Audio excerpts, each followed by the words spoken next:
रणबीर सिंगचा धुरंधर नावाचा एक पिक्चर येतोय. त्याचा टीजर जस्ट आता जिओ स्टुडिओज नावाच्या युट्यूब चॅनलवर रिलीज झालाय. तुम्ही जस्ट आता बघितला आणि त्याच्याबद्दल आपण या व्हिडिओमध्ये बोलणार आहे. नमस्कार, मी कुलदीप तुमच्या सगळ्यांचं पुन्हा एकदा कुलदीप ग्रेट फिल्म्स मध्ये स्वागत करतो. मित्रांनो, एक काळ होता ज्यावेळेस रणबीर कपूर आणि रणबीर सिंग ह्या दोघांमध्ये एवढी कट्टर स्पर्धा लागलेली होती की टॉपचा किंग कोण. पण आता काळ असं झालाय की रणबीर कपूर नुसते ब्लॉकबस्टर फिल्म काढतोय. संजू घ्या, ब्रह्मास्त्र घ्या किंवा आता ॲनिमल घ्या, एकापेक्षा एक बेस्ट फिल्म. पण रणबीर सिंग, मला तर रणबीर सिंगची लास्टची ब्लॉकबस्टर फिल्मच आठवत नाहीये. आणि अशा ह्या कुठण्यात बाईचा आता धुरंधर नावाचा एक पिक्चर लागलाय. आता ह्या पिक्चर बद्दल तसं बघायचं म्हणलं तर टीजर मध्ये वाईट काहीच नाहीये. सगळ्या गोष्टी मला तर डिसेंट वाटतायत. जसं की तुम्ही KGF 2 किंवा पुष्पा हे जे पिक्चर बघतोय आपण त्या लेवलच्या वाईज मला ह्यात येत आहेत. पण ह्यासाठी सगळ्यात दुःखाची किंवा सगळ्यात एक खतरनाक निगेटिव्ह गोष्ट मला जी वाटते का, तर ह्यामध्ये लय मोठी स्टारकास्ट भरलेली. संजय दत्त, अक्षय खन्ना, अर्जुन रामपाल, रणवीर सिंग आणि अजून आहेत 4-5 लोक. एवढी खतरनाक जर तगडी स्टारकास्ट घेतली का नाही, मला आतापर्यंत माझा अनुभव, जेवढी तगडी स्टारकास्ट तुम्ही घ्याल तेवढं तुमचं स्टोरीचं लक्ष गणतंय, तेवढं तुमचं फिल्मचं लक्ष गणतंय. कारण काय होतंय, या स्टार लोकांना त्यांचं फुटेज द्यायच्या नादातच सगळा गेम होऊन जाते. हाऊसफुल 5चं उदाहरण जस्ट आपण आता बघितलंच. त्याचा हाऊसफुल 5 चांगला होता म्हणा,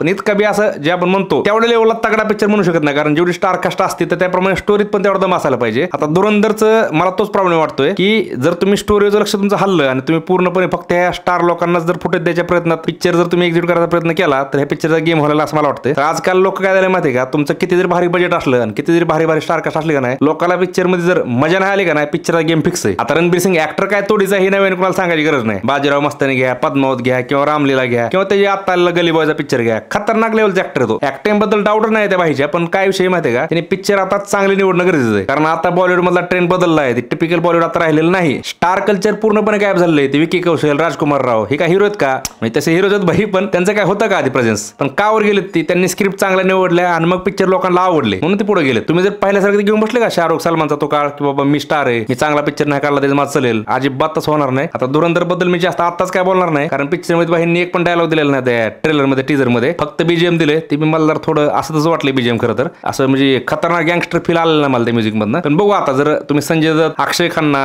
अर्जुन रामपाल त्यानंतर रणबीर सिंग स्वतः अशी स्टारकास्ट जर तगडी घेतली का नाही, ह्यांना तुम्ही 50% जर ह्यांसोबत चांगलं काम केलं का नाही, हा पिक्चर ब्लॉकबस्टर होणार 100% भाई. तुम्ही जर हा टीजर बघितलेला नसेल का, तर जिओ स्टुडिओज ह्या युट्यूब चॅनलवर तो आलेला आहे. तुम्ही ते बघून घ्या एकदा आणि तुमचं काय मत आहे का नाही ते आपला कमेंट करून नक्की सांगा. आपण अगोदर सांगितल्याप्रमाणे आपला हा चॅनल फक्त कॅन्डिड गप्पा आणि मनात आलेला रिव्ह्यू ह्यासाठीच बनलेला आहे. तुम्हाला जर आपला हा चॅनल आवडत असेल तर आपला सबस्क्राईब करून घ्या. भेटू मग लवकर नवीन व्हिडिओ मध्ये. कल्टेश.